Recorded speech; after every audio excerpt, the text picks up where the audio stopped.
My name is Alex Carter. I'm not proud of what I did, but it's the truth. I've been through hell, and I'm here to share my story with you. You might think I'm crazy, or you might think I'm lying, but what happened to me is as real as the screen in front of you. It all started with a simple click. I had heard the rumors, of course, everyone has, the dark web, the hidden side of the internet where anything goes. But that's just it, right? It's just rumors. Stuff you hear from paranoid people and conspiracy theorists. I never thought I'd be curious enough to actually try it. But curiosity, well, it's a dangerous thing. One night, after a few too many beers and a bad day at work, I found myself alone in my apartment, scrolling through Reddit. A post caught my eye. How to access the dark web, no experience needed. It was a basic guide with a link to a Tor browser download. The instructions were straightforward, and I felt the rush of adrenaline, like I was doing something I shouldn't. I don't know why, but I clicked on the link. Maybe I was bored. Maybe I wanted to prove something to myself. The process was easy enough, too easy. Download Tor, set up a VPN, disconnect from my regular network and connect through an encrypted one. I kept telling myself it was no big deal. It was just the internet, right? I wasn't doing anything illegal, just browsing. That's what I told myself. I had no idea what I was getting into. Once I was in, everything looked, well, normal. It didn't feel dark. It didn't feel dangerous. First, I started exploring, following links that seemed to lead to obscure forums and strange marketplaces. Nothing that felt out of the ordinary. But then, I clicked a link titled, The Real World Unseen. That's when everything changed. A simple website popped up, black background, neon green text. The site looked old, glitchy, like something from the early 2000s. At the top, a single sentence flashed across the screen. What is your deepest fear? I froze. It seemed ridiculous. A stupid question that I didn't want to answer. But before I could close the tab, the page shifted, the text blinking into something else. What are you willing to pay to face it? I didn't know what to think, but curiosity got the best of me. I answered the question, and that was my first mistake. Suddenly, the screen flickered and went black for a moment. I thought I'd crashed my computer, but then a video started playing, a grainy black and white clip that looked like it was filmed on an old camera. I could barely make out the figures in the video, but the sound was unmistakable. Screaming, choking, the distant sound of a door creaking open. My heart started pounding. I tried to shut the page down, but my mouse wouldn't move. The video continued, the sound of breathing now overpowering the screams. And then it happened. A face appeared in the video. It was distorted, like the person was underwater. Their eyes locked onto mine, or at least I thought they did.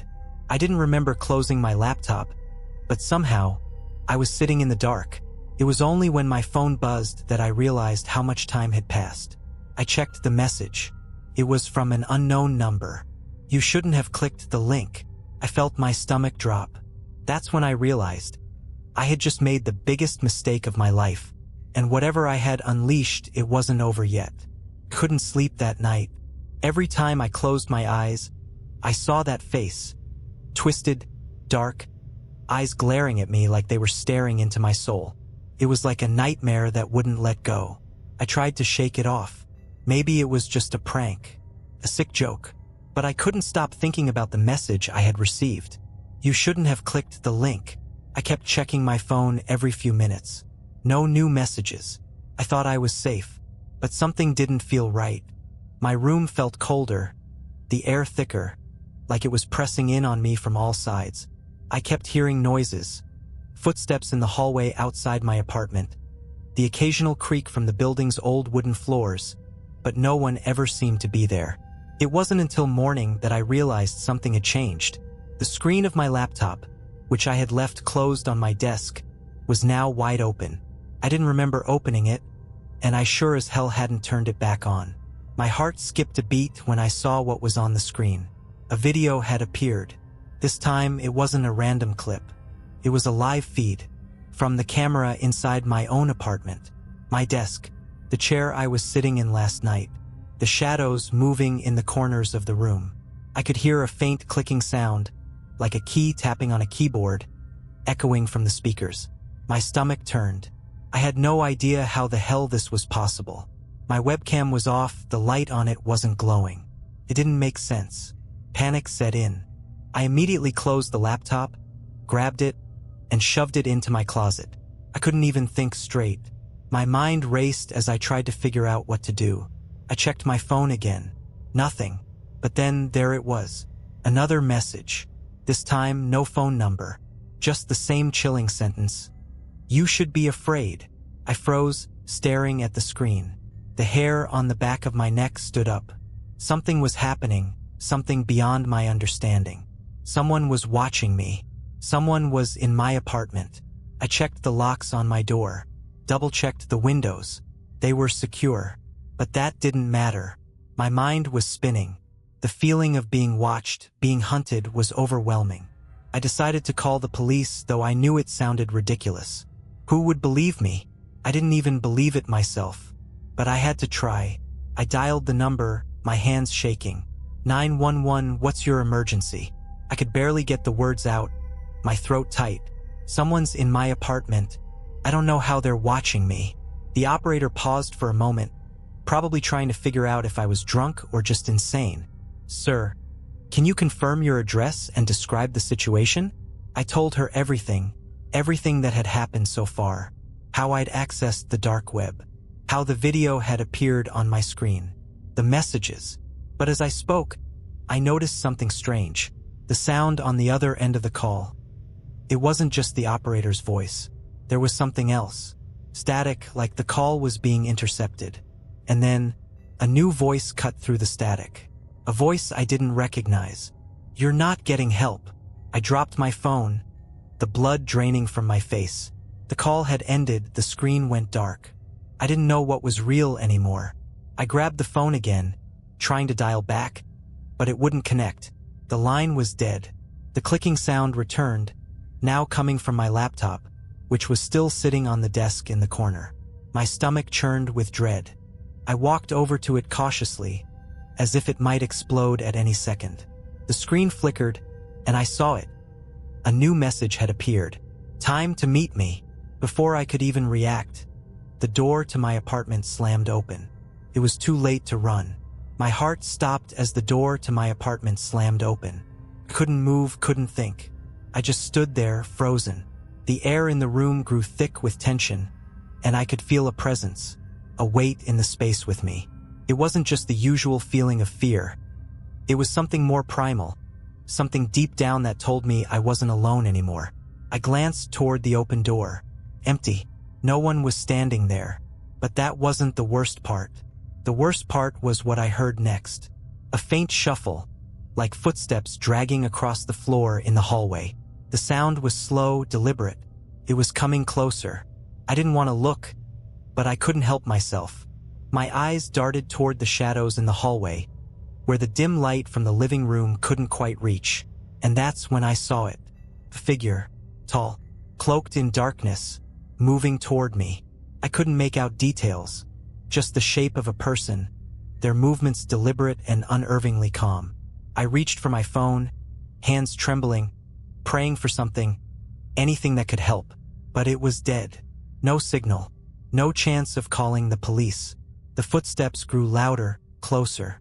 I backed away, my breath shallow, trying to keep my composure. The figure didn't rush toward me, didn't make a sound other than those unsettling, slow footsteps. The silence was suffocating. I could hear my own heartbeat pounding in my ears, every beat a reminder of how utterly helpless I was. Then, I heard the faintest click. Came from the laptop in the corner. That damn clicking sound. My eyes shot to it, and for the first time I saw something I hadn't noticed before. The cursor on the screen was moving, clicking on links, opening tabs. It was like someone or something was controlling it remotely. And it wasn't just that. I saw something flash across the screen. An image. A grainy black and white shot. But it wasn't from the video I had seen before. No, this one was from inside my apartment. The camera was trained on my living room, on the hallway where I stood. I was being watched in real time, and whoever was controlling the laptop, they were enjoying every second of it. The footsteps grew louder, and the figure emerged from the shadows at the end of the hallway. It was a man, no, not a man, person, but something was off about him. His movements were too fluid, too unnatural. He was dressed in black, his face hidden by a hood. I could barely make out his features, but the gleam of his eyes reflected a strange kind of madness. I backed further into the room, desperately trying to put some space between us. I tried to run, but my legs wouldn't cooperate. Felt like the air had been sucked out of the room, and I couldn't breathe. Then he spoke. "Did you think you could escape?" His voice was smooth, almost too calm, but there was something chilling about it. It wasn't the tone of someone who was angry. It was the tone of someone who knew he had the upper hand. Someone who had been planning this for a long time.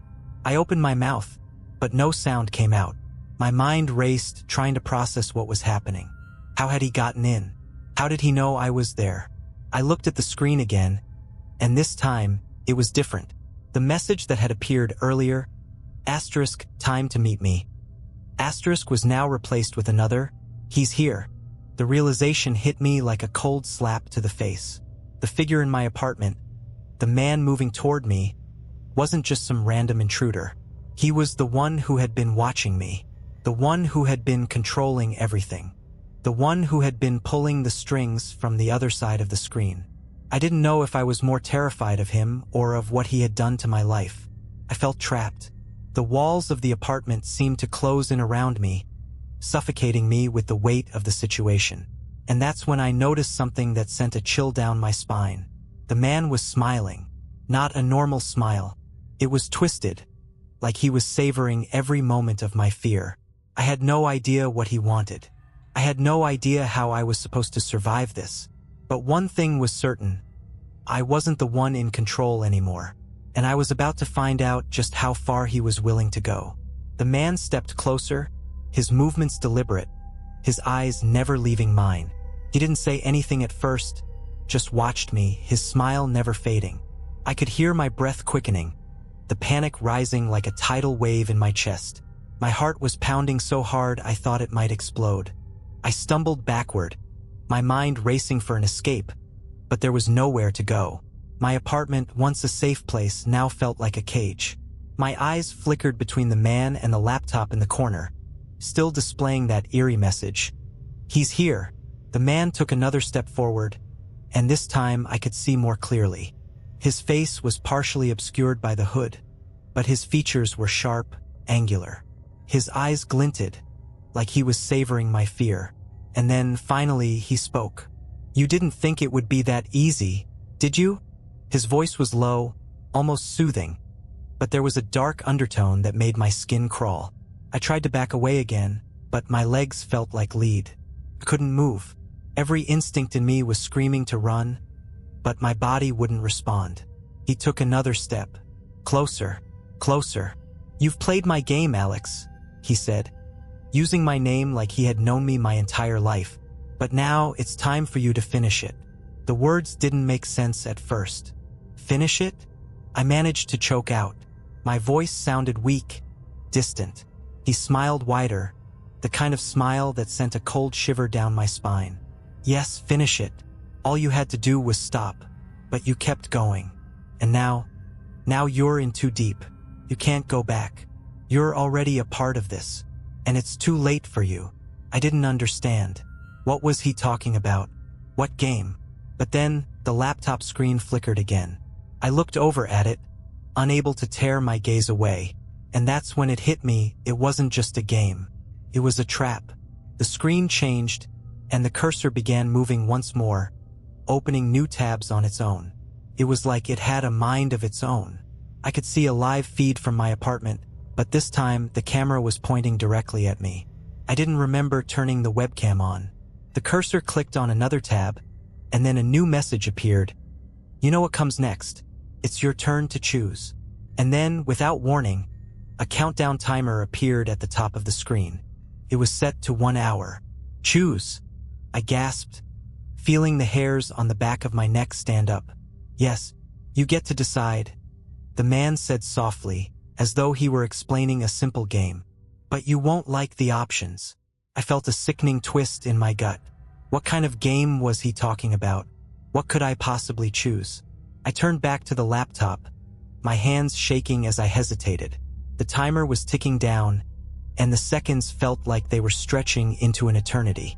As I watched, the laptop screen updated again, revealing two options. The first option was a simple message: escape. Leave this apartment before the time runs out. But know this: someone will be waiting for you outside. The second option was far more chilling. Confront the man in your apartment. No one else will be hurt, but you will never leave. I felt my blood run cold. Both options were terrible. Both felt like death, but I didn't know which one would be worse. Before I could make up my mind, the man spoke again, his voice a cold whisper. Make a choice, Alex, because time's running out. The timer was ticking faster now, and I knew I had to decide. My heart raced as I weighed my options. Could I really leave? Was there a chance I could make it out there alive? Or would I end up running into another trap? And what about him? Could I take him on? I didn't even know who he was or what he wanted. But if I stayed here much longer, I might not be able to make any choice at all.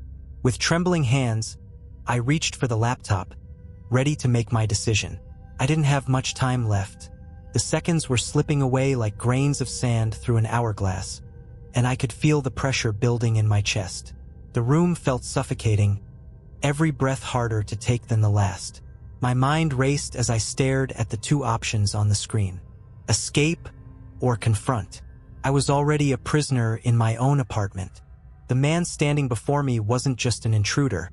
He was the one who had orchestrated all of this, pulling the strings from behind the scenes. I didn't even know who he was or what he wanted, but he was in control and I was nothing more than a pawn. Could I escape? Could I run out into the unknown, hoping that I might find safety? What would I face outside? Was it just another trap, a way to lead me into something worse? The alternative was no better. Confronting the man in my apartment meant facing whatever twisted game he was playing, whether that was death, torture, or something else entirely. But I knew one thing for certain: I couldn't stay here. I couldn't let him control me any longer. My mind snapped into focus and I made my decision. I clicked on the first option: escape. The moment I did, a new message appeared on the screen. Too late. A chill ran down my spine, and before I could react, the sound of the door slamming shut behind me echoed through the apartment. I turned, heart racing, only to see the man standing in front of it, blocking my exit. You really thought you could just run? He sneered, stepping toward me. You should have known better. The timer on the screen continued to count down, but now I wasn't sure what would happen once it hit 0. I could feel the panic rising, the desperation clawing at my throat. Let me go, I pleaded, my voice barely a whisper.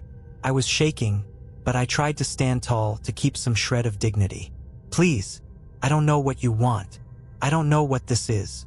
The man tilted his head, his smile never faltering. What I want, Alex, is for you to understand that you're in this for good. You wanted a taste of the dark web. You wanted to know what it was like to step into the darkness. Well, now you know. You're not leaving. I could feel the blood drain from my face. This was it. The choice had been made, and I had no idea what to expect next. But the horror on his face told me one thing: he wasn't finished yet. Suddenly, there was a loud banging sound from the door behind me. I whipped around, my heart leaping into my throat. Was someone outside? Was there a chance, a glimpse of hope? I rushed to the door, but before I could get to it, the man grabbed me by the arm and yanked me back. No, he hissed. That's not for you. There's no escape. I struggled in his grip, but he was too strong. His fingers dug into my skin like steel, and I could feel every ounce of my strength draining away. You're going to see what happens when you mess with the wrong people, he said, pulling me toward the center of the room. This isn't just some game. This is real, and you're part of it now. I couldn't process what he was saying. My mind was spinning. The walls felt like they were closing in, the room shrinking around me, and I could hardly breathe. I had to get out. I had to survive. But the man wasn't finished yet.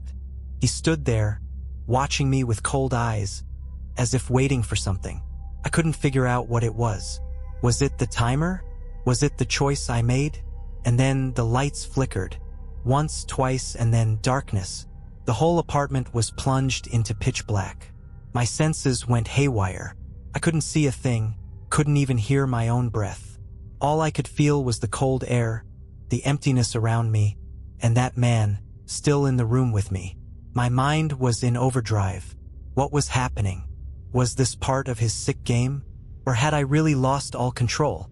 Suddenly I heard it, a whisper, so faint, so quiet, I could barely make it out. "Look behind you." I didn't have to be told twice. My heart thudded in my chest as I whipped around, my hands trembling. There, standing in the doorway, was another figure. A figure that wasn't the man who had been tormenting me. A figure I didn't recognize.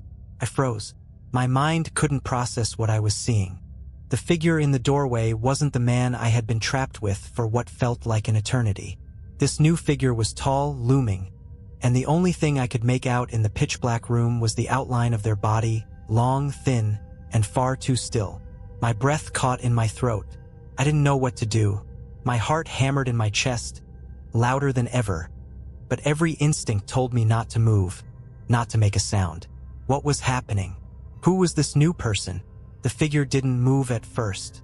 It just stood there, a shadow in the doorway. It didn't speak, didn't make a sound. The silence was suffocating, more terrifying than any scream could have been. "Who are you?" I croaked, my voice trembling. It felt strange to hear my own voice in the darkness, like it didn't belong there. The figure didn't answer, but then I heard it, a whisper, too soft to be the man who had been tormenting me. This voice was lower, smoother, almost like it was coming from inside my own head. "Do you think you're the only one?" My pulse raced, panic surging through me. What was that supposed to mean? I could feel the cold sweat running down my back as I took a step back, still staring at the shadow in the doorway. Then, finally, the figure stepped forward. Slowly, deliberately. With each step, I felt the temperature in the room drop. The cold was unbearable. It wasn't just the air. It felt like the very essence of the room was turning cold, suffocating me with a strange, oppressive force. And then I saw the face. For a split second, I thought I was imagining it, the darkness playing tricks on my eyes. But no, it was real. The face wasn't human.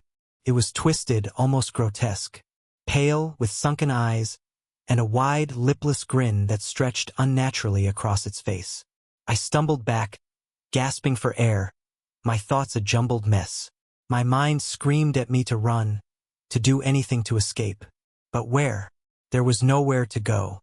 "You're in the wrong place, Alex," the figure said, its voice a sickening blend of deep and ethereal. Like it wasn't just speaking to me. It was speaking to every part of my mind, all at once. "This is where the game ends for you." The words made no sense, but they sank into my gut like a stone. The figure in front of me wasn't the one controlling this nightmare, but it was part of it, somehow. The question was, how? What was this place? What was really happening to me? As if in response, the man I had been facing earlier, the one who had been tormenting me, let out a low laugh from behind me. I whipped around to face him, my heart skipping a beat. "You think you have a choice, Alex?" he sneered, his voice dripping with contempt. "You think you can escape? You think you can even understand what's going on here? You're just a pawn." But it wasn't just his words that terrified me. It was the cold, detached look in his eyes, the realization that he had no empathy, no remorse. He wasn't just an intruder in my life. He was a part of something far larger than I could possibly imagine. The figure in the doorway stepped closer now, its grin widening, if that was even possible. "I'm not the one who decides what happens to you," it said, its voice a whisper that made my skin crawl. "He's just a messenger. The real question is, are you going to play your part?" I didn't understand. I couldn't make sense of any of it. Who were these people? Why was I being dragged into their twisted game? My eyes darted between the two figures, one who had been tormenting me, and the other who seemed to come from the very darkness itself. The man smiled, almost pityingly. You should have stopped when you had the chance. But now you're in this. You're a part of something you'll never escape from. It's too late. Couldn't breathe. My mind was spinning, trying to figure out a way out. Was there a way out? Was I going to die here tonight at the hands of these people, or worse, would I become one of them? The dark figure in front of me took one final step forward, until it was inches from my face. I could feel its presence suffocating me, its breath cold as ice. Look, it whispered, as if sharing a secret. They always come for those who know too much. And now you know enough. I didn't have time to respond. Before I could move, the darkness around us seemed to shift, like the room itself was alive, moving, twisting around me. I couldn't see anymore, couldn't think, couldn't breathe. I felt my knees give way as the world around me spun. And then, darkness. I woke up to an overwhelming silence. My body felt heavy, my mind clouded. I blinked a few times, trying to focus, but it was like I was emerging from a fog. I tried to move, but my limbs were stiff, uncooperative. The room around me was dark, almost suffocating. I could hear nothing, not even the faint hum of the city outside. It felt as though time had stopped entirely. I didn't know how much time had passed. Was I unconscious? Had they drugged me? Couldn't remember. I tried to sit up, but my head throbbed painfully, and I fell back onto what felt like a cold, metal surface. My fingers brushed against it. It was smooth, unnaturally cold. As my senses began to sharpen, I realized something was wrong. The room wasn't my apartment. I was no longer in the place I had called home. I didn't know where I was. Panic surged through me like a tidal wave. I forced myself up again, more slowly this time, and tried to make sense of my surroundings. It was a small, sterile room, illuminated only by dim, flickering overhead lights. The walls were made of cold, gray metal, and there was nothing except for the sound of my shallow breathing and the echoes of footsteps I could faintly hear from outside the door. The door. It was ajar, just enough for a sliver of light to leak in, casting a long, crooked shadow on the floor. My heart began to pound. Was someone waiting for me? Was this it? Had I been taken to some other place, to face whatever nightmare they had in store for me? I pushed myself to my feet, my legs shaking with the effort. I had no idea what was happening, but I knew one thing. I couldn't just sit here and wait for whatever was coming next. I took a hesitant step toward the door, the sound of my footsteps unnervingly loud in the stillness. My chest was tight, my breath ragged. What was I going to do? Was there any way out of this? As I reached the door, I stopped. There was someone on the other side. I could hear soft whispers. Then, one voice cut through the others, cold and clear. Your time is up. I recoiled, instinctively stepping back from the door. That voice, the man. It was him. He had been here all along orchestrating this. But now there was something else. A deeper, darker tone in his words. Choose, Alex. I didn't know what he meant, but I had learned enough by now that choice meant something very different here. It wasn't about freedom. It wasn't about survival. It was about something far more insidious. You've been part of this from the start. The voice continued, growing closer. You think you're innocent? That you haven't already made your choice? I could feel it, the weight of what I had done, of what I had brought upon myself by stepping into the dark web. It had been a mistake, I now understood, but there was no going back. No escape. I had one choice left, one final option, and I knew that whatever it was, it would define everything. The door creaked open, and I found myself staring at him, the man who had started all of this. But he wasn't alone. The shadowy figure, the one that had appeared in the doorway before, was standing next to him. The two of them, one human, one something else, were now the ones who controlled my fate. You still think you have a choice? The man's eyes glinted as he stepped forward. His smile twisted. You never did. Before I could respond, he extended his hand. Choose. The words hit me like a physical blow. I didn't know what to say, what to do. I knew that my survival was no longer the question. My fate had been sealed the moment I clicked that link. Without thinking, I stepped forward, into the unknown, and took his hand. The darkness enveloped me. Epilogue. The end of the game. I don't know how long I've been here. I don't know where I am. I don't know what happened to the world outside, or if it even matters anymore. What I do know is this: the game has never stopped. I'm a part of it now. Player in a game I can't escape. The dark web wasn't just a place. It was a door, and I opened it. What came through it wasn't just a man or a shadow. It was the beginning of the end. There are others like me. They've made their choices too. But none of us ever leave. None of us are ever free. This is where my story ends. It's the truth as much as I can make it out to be. You think it's over? That you're safe? You're wrong. The game is always out there. And the next time you click on something you don't understand, just remember this: it's never the end.